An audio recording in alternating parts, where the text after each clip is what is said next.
So we can start with the second session. I would like to welcome David Pamies. He's currently a researcher at the Department of Biomedical Science at the Lausanne University. He received his PhD at the Universidad Miguel Hernández in Alicante. During his training period at the European Commission Joint Research Center, Dr. Pamies worked on few 3D models to assess developmental neurotoxicity. Afterwards, he went to Baltimore at the Johns Hopkins University, where he worked together with Thomas Hartung. He received the Colgate-Palmolive Postdoctoral Fellowship Award and 2017 the Young Researcher America's Lush Award. He's working on the use of new in vitro technology to quantify adverse outcome pathways and on the development of developmental neurotoxicity. He will talk today about good cell culture practice for organoids. Hi, hello everyone. I hope you guys can hear me. First I would like to thank the organizers to give me the opportunity to be here. I know they are working really hard to make this work, and I hope everyone is enjoying the meeting. I noticed that over the last days, my accent is really hard to understand for some people. So I'm trying to do my best, so I hope everyone can understand everything I'm saying today. Today I'm going to be talking about...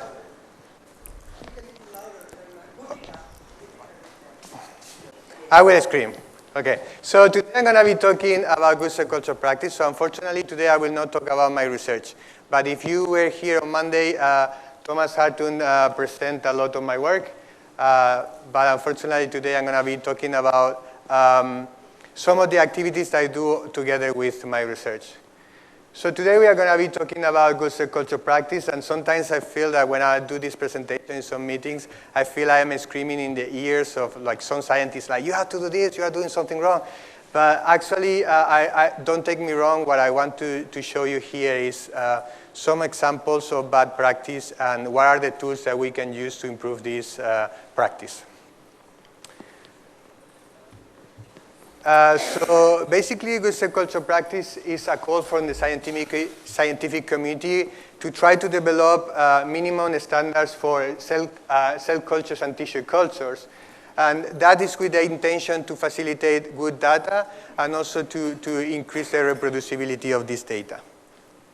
And as you all know, science is a pyramid, and we base our research in previous research. So it is important that all the steps that we have in the pyramid are in good quality. Because if we found, for example, this is a clear case that happened recently in Alzheimer's, right? If you find out that all the data that you found in this specific field is wrong, then everything that has came out after is also probably wrong. So GCCP has 6 principles, and the first principle, as Sandra was mentioned, is to try to understand the cell cultures that we have, the model we use, what are the regions that we are going to use, because when we understand that, we can also understand the applicability of the model. The principle 2 is related with assurance of the quality, so what is the quality controls that we are going to make sure to know that our model actually is performing the way that we want to perform. The principle 3 is related with reporting, and that's related with the question of one of the colleagues here that talk about reproducibility, right, and methods. So this is how to report the methods, but also how to report some important data in our labs. The principle 4 is related with the safety, so how to assure that all the workers are safe when they work and they perform their work. The number 5 principle is related with law regulations and ethical principles, so what are the things we have to take into consideration related with ethical or laws. And the last principle is related with adequate education and training. So we do all this because we want to ensure that we have a reproducible model that is reliability, credibility, and acceptance in everything that we produce, right? And this is really important. And as Sandra mentioned, it has been a recently concern increasing in the scientific community, and this was even higher when in 2015 it was a publication in Nature where basically they did a survey in 1,576 scientists.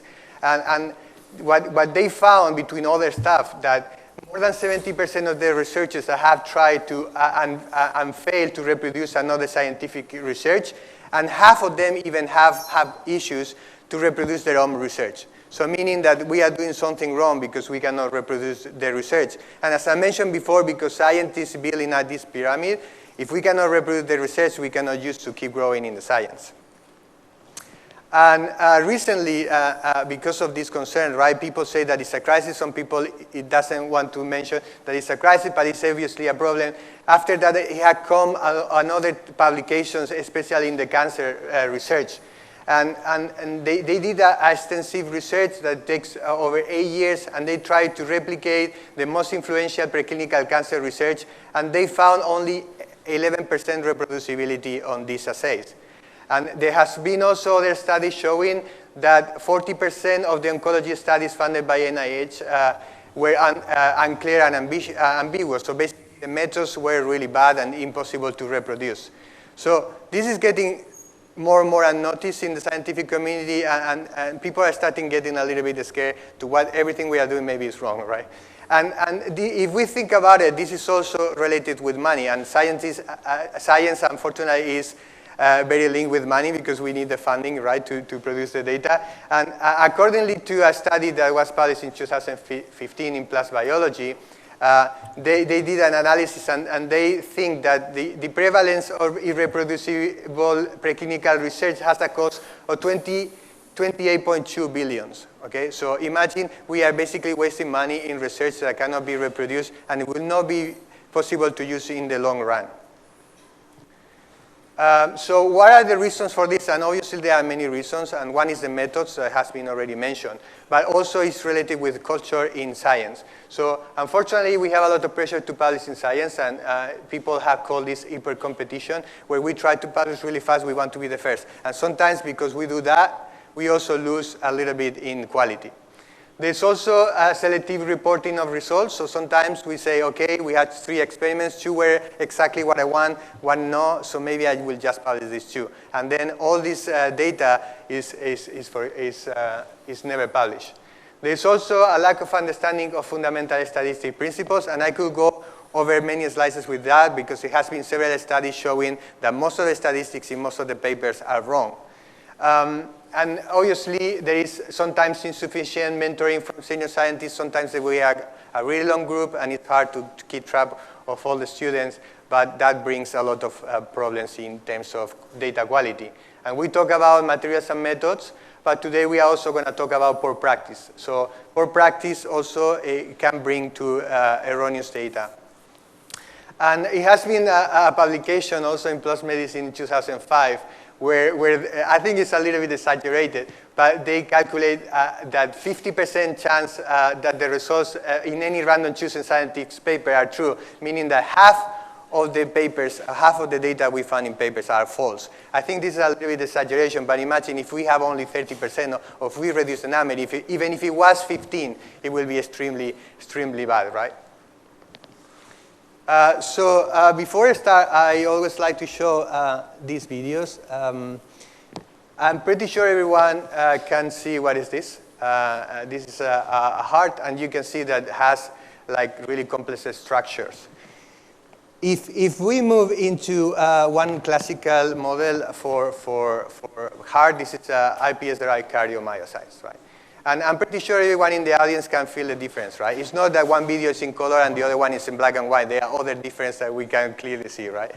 So basically, we want to take into consideration that we are using models, and these models bring limitations. And these limitations are intrinsically linked to the quality of the data that we are going to produce. For example, when we have in vitro models, we have sometimes contaminations. Sometimes we use some media that will select some specific type of population that we have in our cultures. There's most of the time lack of oxygen because, for the interchange between air and liquid, and luckily now with the microfluidics system is changing a little bit that. But we have the lack of metabolism, as Sandra was mentioning. In many cases we work with models, and maybe we don't have the liver incorporated, and then we lack of this metabolism. And sometimes, or most of the cases, we don't have also immune system in our models. So there's a lot of limitations. Sometimes when we are doing drug screening or toxicology, the chemicals that we are using in our in vitro model can bind to the plastic. So then we start to calculate concentrations that are not actually real, and it's not actually what it goes into the cells. We have also the problem of tumor origin and genetic instability and cell identification. So we have hundreds of variants that we need to control. And if you make a mistake or you have bad practice, it can become an important risk for you, also for in terms of risk for the operators, right? First, we will get bad data if we don't control all our parameters. And this can derive into withdrawal publications. So basically, you publish something, and then you realize that all your cells were with mycoplasma. So then you have to call the journal and say that you have to retract your paper. And this is bad because they produce a lot of scientific reputation, and it also produce failing patents applications, waste of resources, as I mentioned before. And also, if you don't have good practice, it can derive in some problems into laboratory workers. And obviously, if it goes really big, it can really go into like host institute legal liabilities, and this is really serious. But like I said, this is a lot about money, right? So there has been a study from NIH funding projects from 1992 and 2012, and they found out that if we calculate the money that they spend in the paper retracted, they have lost 58 millions in funding, right? So all this is really important because we are basically losing all the money in science that is not worth it. And as I mentioned, this has important implications, and I think this is not strictly directly with poor practice, but I want to mention to everyone here that if you have some issues with the Office of Research Integrity, probably you will experience a reduction of 91% in publications and a large decrease or decline in funding. So, and also, we have some cases where people were fired to doing bad work. So this is serious. So I'm going to talk about bad practice, and here I want to show you like an example. This is a disaster, and this is something you will not want to have in your lab. So today I'm going to try to, before starting to tell you the tools that we have to do with practice, I want to show you also what are bad practice.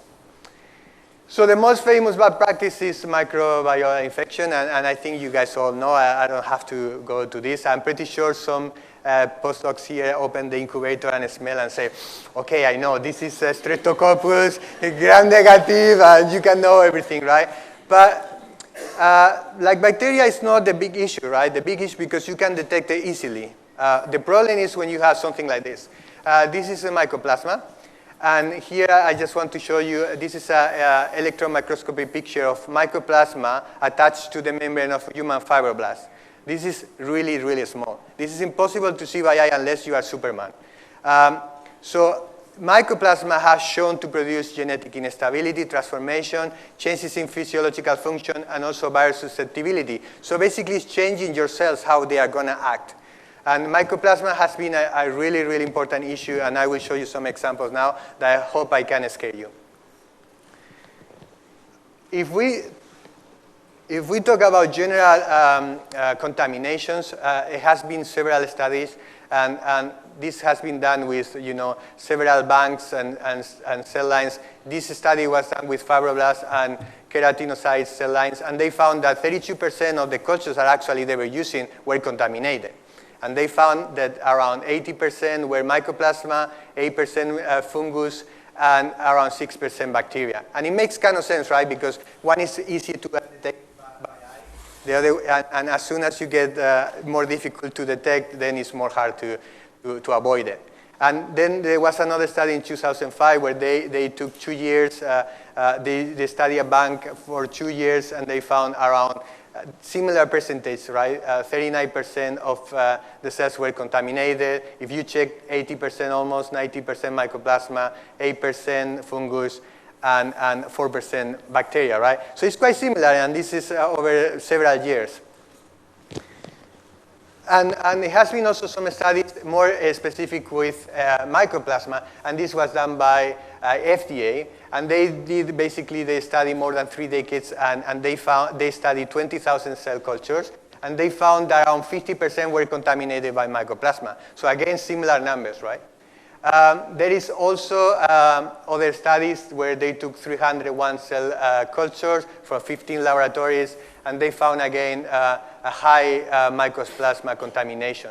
And I know what you are thinking, oh, this is a long time ago, right? This is not happening anymore. But more recently, studies show that probably 35% of the cell cultures that we are using at the moment are actually contaminated.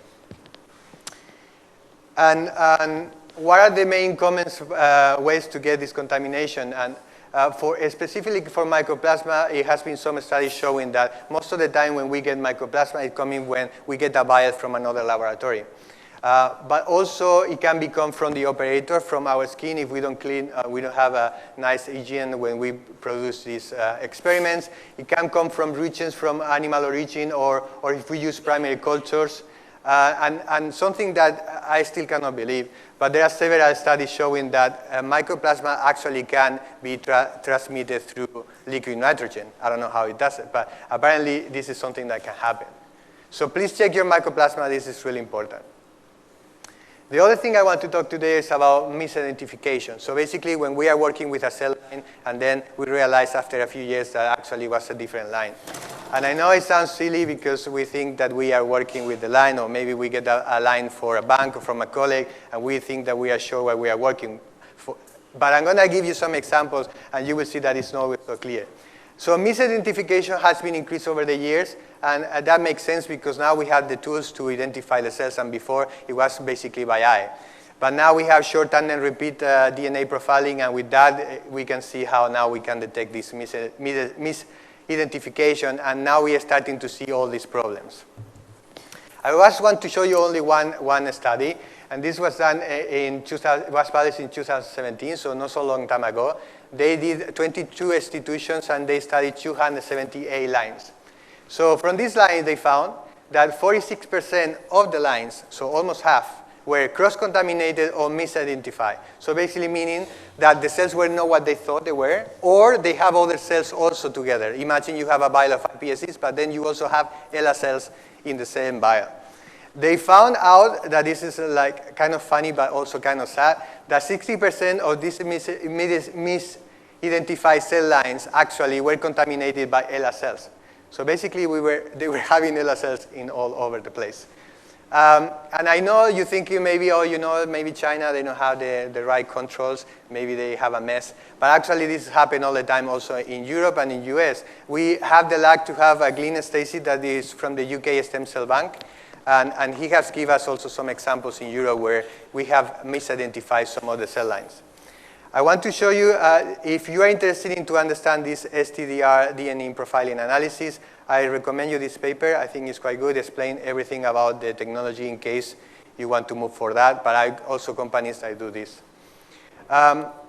And like I say, I know you guys are thinking this is far away from you, but I want to just give an example. Unfortunately, I cannot give the names of the people because this is really sensitive, and this was done in a major university in US. This was a student working for Brain. They have a project in Brain, and she was working with a line for 2 years. Okay. After 2 years, they had to do some transcriptomics, and they find out that actually the line was liver. So they have to change completely the idea of the project. And all comes because the line was given from some collaborators, and probably in the lab of the collaborators, they didn't label really well. They thought it was the line, but no one checked it, right? So this person lost 2 years of PhD just because they didn't want to do the quality controls in the beginning. And I know some cases of some labs that are working with iPSCs, and this is also happening in iPSCs, that they are working with 20 lines at the same time. So it is really easy to make a mistake and misidentify and have different donors with different names. And that will come really important when we are studying something like polymorphisms or things like that.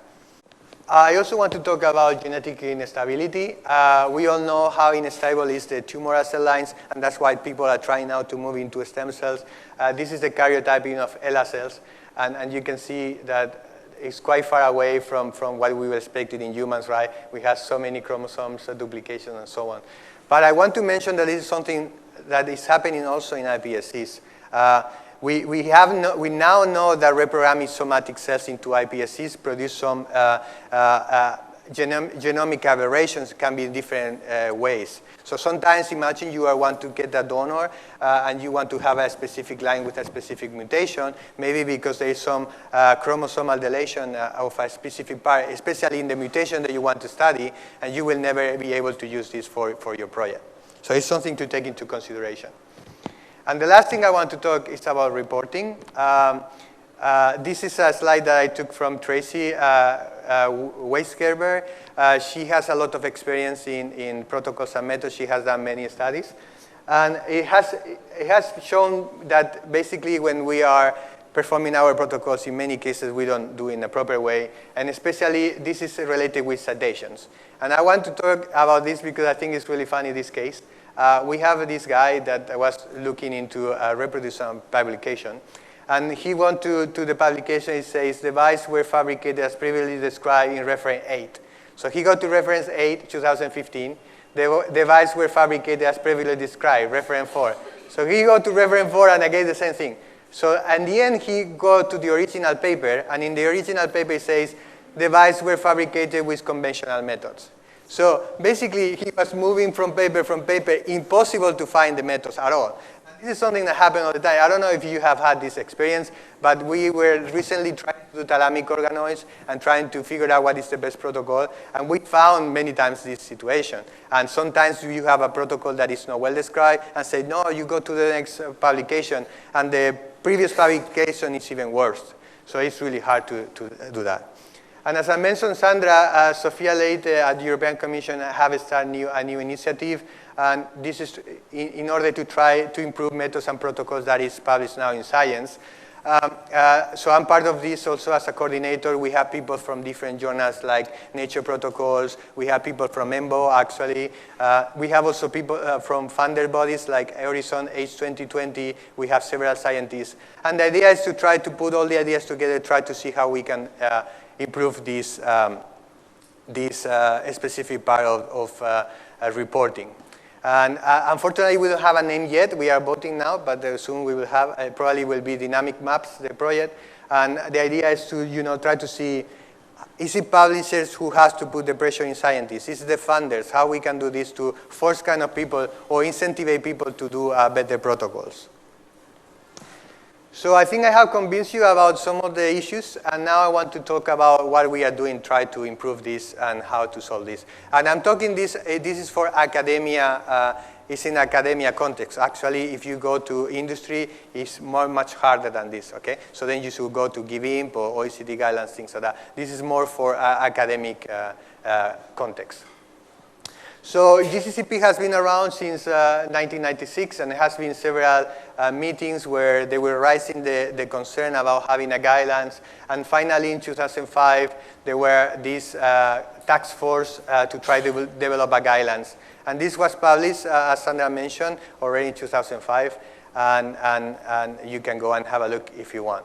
But because we all here know that many things have happened in the last years, right? We now have iPSCs, we have microphysiological systems, microfabrications, microfluidics, 3D organoids. All these things come with new challenges and new limitations, and also we need to assess. So basically what we have been trying to is, in 2015, I started this initiative with Thomas Hartung in Center for Alternatives to Animal Testing at Johns Hopkins. And this has now trying to be moved independent from the university under the umbrella of evidence-based toxicology in April 2018. But basically the idea was to generate actualized guidelines, so a guideline also for organoids and microphysiological systems. Create scientific discussions to know what are the problems of these new technologies. Organize activities to promote the GCCP, so for example, I'm here trying to promote this. And also to educate. And here I just want to show you that in this consortium, we have people from different places, including, and this is some of the examples, we have people from different regulatory bodies like NIH, ECAM, US EPA. We have some companies, for example, we have UK Stem Cell Bank and so on. So what we did is we did several workshops, tried to figure out what were the problems, and these workshops derived into update the guidelines that was recently published. And in this guideline, we basically update and incorporate the stem cells, we incorporate microfluidics and so on. Sorry. Basically, what you can find in these guidelines is a description of the different problems, as I was trying to also do a little bit, but also to understand what are the things to take into consideration. And also, I think we put some really interesting tables where for different aspects. For example, in cryopreservation, what are the key elements in ensuring successful cryopreservation? So you can go to this table when you want to do some cryopreservation and try to understand what are the things that you have to consider to do a good practice on this. We have some tables, for example, giving examples of precautions that you have to have for operators. What are the things that you need to do to make sure that you don't have any risk for your health? We also have tables related with, for example, IPS, culture and characterization. What are the things you have to take into consideration where you are using pluripotent stem cells and so on. So like I say, now in this text, we have also incorporated this complex culture system. And as I showed you in the previous table, we were incorporating these IPS and so on. So what we are doing now, because we have already published this, we want to try go deep into the problem. And I think, in my opinion, quality controls are really important. Quality controls and quality management plan is something that industry has done for many years, and they have a lot of experience, but I don't think we see this in academia at all. And sometimes we do experiments, we don't have any controls, and I think that is important that we start to integrate this as a scientist in our laboratories. And with quality control, I mean to have specific assays that can give you an understanding of the performing of the assay. For example, in my case, let me see. Yeah, in my case, for example, if I use brain organoids, I want to see if they perform as every time the same way. So I have MPCs, I do a characterization. We normally, when we perform the MPCs, we have flow cytometry to make sure the quality of the MPCs. Then we do the differentiation, and in the end of the process, before we perform any experiment, we make sure that the brain spheres we use have the specific markers we are used to. We do some electrophysiology activity to make sure that they are functional. And after we know that, then we start with the experiments. So recently, we have published a publication related with pluripotent stem cells quality criteria. And in this, we go a little bit deep into these quality controls for stem cells. And for example, here, the quality is not so great, I'm sorry. But here, you can see, for example, type of analysis, and then some examples, methods, and also the criteria to understand when you have a good quality or not. And what we are doing now is also the same for microphysiological systems. And for this, we have people from Inspero, we have people from Tissue, other companies, but also people from regulatory agencies like European Commission.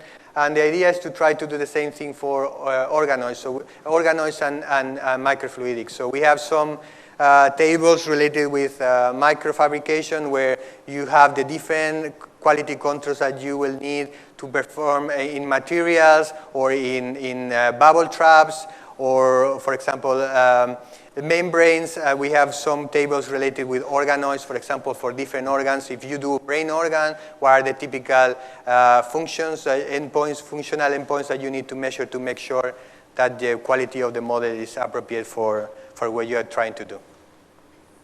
So in conclusion, I hope I show you that we need good practice, and there's terrible consequences if you don't do it. I think GCCP provide good guidance, so if you are interested on this guidance, there are several publications on this. Not using good practice can derive in several problems, as I mentioned, and it's something to take into consideration. And this is happening all over the world. No, like you can see cases like this in Europe, US, and so on. So the steering committee, as Sandra already showed, we are 8 people, but we have more than 200 people in the scientific committee. So basically there's like 2 groups. And when we develop these guidelines, all these people in the scientific committee go through with the guidelines and try to approve it. So it's a huge consensus between a big community in science.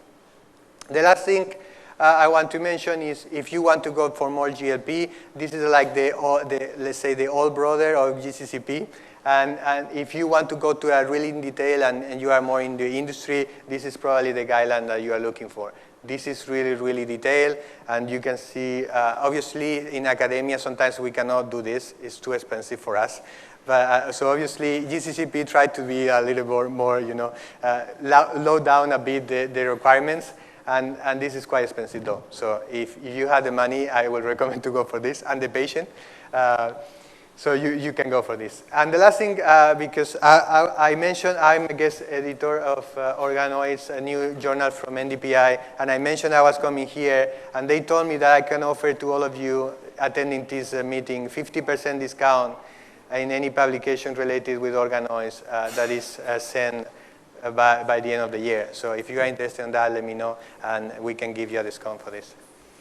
And just to finalize, I want to thank everyone. I hope it was a little bit interesting for you. Maybe it was too boring.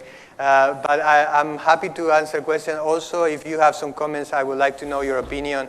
It's important to me to understand what people have in mind on this issue so we can move forward as a community. So thank you very much. Thank you, David. Well in time.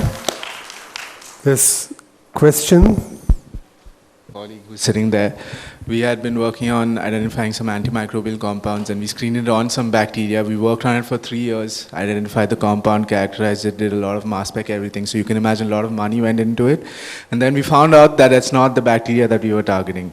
And we had gotten this vial from some collaborator. Then finally we got the actual bacterium. Turns out that it still worked fine. So we were lucky in that aspect.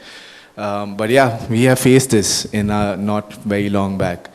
And so I just have a question now. You have highlighted a lot of discrepancies, and maybe all of them, we don't really know the extent of it because a lot of them may be really old research studies, and a lot of people base their work on maybe old research as well. So how would you recommend that we look at old research or like existing literature? And yes, I'm sorry for your case. It happens all the time. But so that's exactly why we want to do this guideline, right? So this guideline, obviously, if you have been 20 years in science, you probably know all this, right? Or maybe no. But this is more to people that are starting to perform the experiments, so they have an idea of what they need to pay attention on, right? So if you read the guideline, you will see it's giving you like, pay attention to this, pay attention to that, pay attention to that. So at least you are aware and you can try to perform as good as possible. Obviously, sometimes it's impossible to do everything, right? Sometimes we don't have the money to do mycoplasma every week, right? Mycoplasma tests. But at least you are aware and you can, try to handle your time and resources to try to do your best. So I recommend you, all the students, to go to this type of documents to have an idea of the problems that you might have during your career. Wonderful presentation, David. These have been the problems for the last 50 years, I know. I mean, I've been in the labs for 40 years, so I know how tough it was to reproduce your own data 3 times, 4 times. It's a hard work, but I think you brought up very good points on the steering committees. When people are starting to do research, especially the young people, they're not trained enough in terms of aseptic techniques and how to do it, especially if you're using a common lab. And this is one of the things I tell people, that when you're using a common lab, you don't know who used in the previous day. And he must have contaminated and gone, you put your cells in the same incubator. Your cells get contaminated. So the problem is there is no procedures established in the academic institute itself. Yes, I totally agree. I think the responsibility is not only in the students. I think it's in the institutions and in the PIs. They have to develop these type of tools. So we, It's reporting. If you have some notebook close to the machine, you can know who has used the machine, where, what day for. So then you can understand also why, if you want to put your cells or not there, right? And there's laboratories that have implemented this. For example, iPSCs only go in this incubator. Right. Or you will use only cell culture from humans in this hood, no animals, these type of things. So the other thing is that, I mean, in 2000, I think, I reviewed HepG2 literature, right? The what again? In 2000, yes. 2000, I was trying to use HepG2 cells for my cell culture drug metabolism studies. I reviewed the literature. In 2000, they said there are about 75 different varieties of HepG2 cells. And I stopped HepG2s and I was looking only for human primary cells to ensure reproducibility of my studies. The poor reproducibility is because one HepG2 expresses one enzyme, another HepG2 expresses another enzyme. You won't get consistent results. But anyway, I really like it, and I'll follow up with you after the. With that, in Hawkins we have a case of this where they were used in MCF7, that is a common line for cancer, right? And then they started using even from the same bank, right? And they started doing the STDR, and they found that even from the same line, they were having so much heterogeneity that some lines were so different. And they found like 20 different populations inside the same vial. So you have some with different chromosomes, another with another chromosome. So it's really hard with this. Hi, thank you, Dr. David. I think it was a great reminder for all of us to ensure that we follow certain practices. So following up on Dr. Mani's question, can you also just give suggestion about some action items in academic institutions, action items both for faculty as well as student community, simple action items, because my experience, like in my PhD lab, we used to have, like our PI used to stress that we write a risk assessment document before we initiate a new protocol. But most of the attitude among labs was that there's a safety office to whom we have to report with all of these documents, and they used to find it as a burden more than, and it used to be like an attitude problem. So maybe I'm just asking for some reminder points, both clear reminder points. That is one. Second one is a very simple question. How important do you think it is to have a lab coat while working in lab space? Okay, so the first question, it is hard to implement these type of things because that depends on the PI, right? The university, unfortunately, don't have the power in most of the institutions to tell the lab you have to do this way the things, right? However, I think this could be changed by educational programs, not only for students but also for PIs. So the university try to, teach the teachers or the PIs how they should perform. And that's why we are trying to increase the awareness, and that's why I'm inviting some meetings to try to make people scared. People start thinking, okay, this is important, we should do something. With these materials and methods, for example, we are trying to basically find a way that we kind of force people to do the materials and methods, both in institution and publisher. And for example, EMBO and nature methods, they were trying to figure out how they can do it so they can ask for this method. But also it has to be a consensus, because if they ask for something, then the people will publish in another place, right? So we are kind of lazy in science, I have to say. Most of us want to work much more than we do, right? But I think we have to increase the awareness, and then we have to increase the education. And that's something that institution can do. You can implement educational plans on methods or in GCCP and things like that. And regarding to the lab coat, in my opinion, lab coat is to prevent the hazard that you have as an operator, right? I think we should use all the time in the lab. That's the same way that I think we should use closed shoes, long. We cannot supposed to use short, jeans or something like that. You have to cover your body, because if something goes into your skin, that can be a problem for the operator. So I think we also use lab coat. Obviously, if you go to the second floor to get ice, right? I don't think you need a lab coat, right? It depends what you are doing. But if you are working with regions that you don't know, sometimes, I remember when I was younger that we were doing, electrophoresis, and we were using, bromine iodide or something like that. And then we were like, this is not the issue. And then suddenly you realize that this is super cancerogenic. And this has happened with other products that we use in the lab, but we don't know. So I think it's important to always be in the safe side. Hi, David. Nice talk. First, I want to just answer that girl. For cell culture, I think we should have like a independent gown Yes. for work, so that you can just leave your lab coats in your lab and take that gown while going inside. Yes, that's for And sure. you should have only a single layer of clothes, no sweater, no cardigan, nothing else. Yes, that's for sure. Yeah, like in our laboratory, we have lab coats inside the cell culture, and they never leave the cell culture. And then we change it every week. And this is really important, but I thought it was something, Yes. So my question to you, actually, I'm working on like breast cancer cells. So there is a cell line. I'm just giving you example, MDMB231, which is widely used. So when you get it from any repository, they say grow it in L15 medium, liver bits 15. So in all my PhD, I grew that in L15, but when I went to my postdoc in Sweden, they were growing in DMEM. Okay, so for 6 years I worked in DMEM. I came back here in India, started my lab, and I got the cells again in L15. Then because now I am like trained cell biologist, so I started grow them again in DMEM so that I can replicate what I have done previously. So what's your take on it?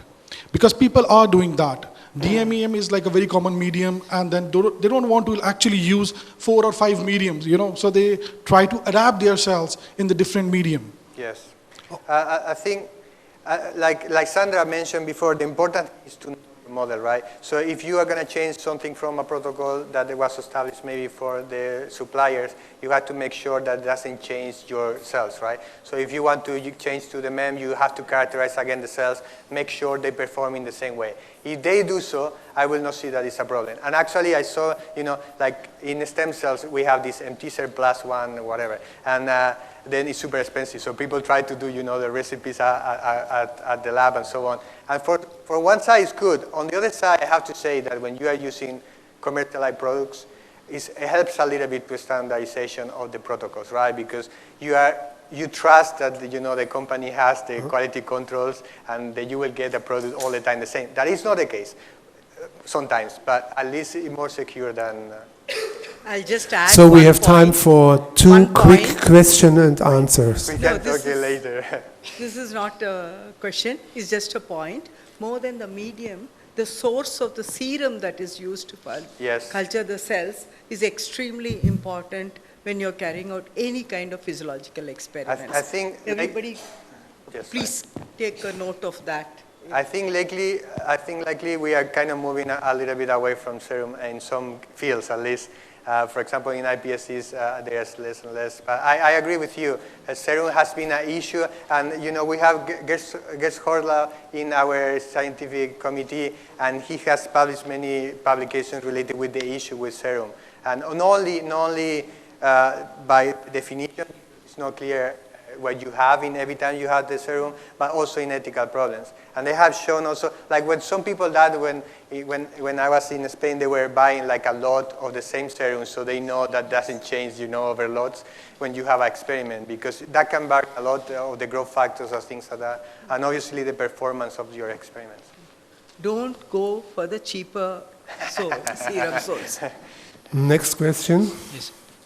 So it was a great talk, and I can completely relate to that mycoplasma infection, because just before coming to this conference, we threw 30 of our culture vessels because of the contamination. So my question is not regarding to that, but so there have been cell lines which have been used for now a number of years, and they have changed their properties. People have reported that, and there are some newer cell lines also which behave differently in different places, and they have been shown to have a heterogeneous population amongst themselves. So then how to quality control those aspects with those cell lines? Because not every time we can get a new primary cell line for working for a specific type of a tissue. Sorry, because the speakers go to us, so it's kind of hard to listen. Yeah, you say that there are lines? Yeah, so there are cell lines which have been traditionally used from last like 25, 30 years, and now they have changed in their parameters, their expressions have changed a lot. People have reported that. Okay. And there are cell lines which have heterogeneous population amongst themselves. So some cells do express some other phenotype, whereas in the same culture vessels, some cells are expressing other cell type. So similar to the case I was mentioning about MCS7, right? In my opinion, don't use these lines. That's my opinion. I think now we have the tools to get better cell cultures, and that's why many have seen this explosion in stem cells, right? Sometimes we don't have the money to do that, right? So if we don't have the money, the other option is to make sure what you have, right? There's different lines. You get a line, you make sure you characterize it. It might be not ideal, but at least you know what you are doing, right? And then when you report it, you report, okay, this is the karyotype of this line, this is the mutation I found, and this is the result I get, right?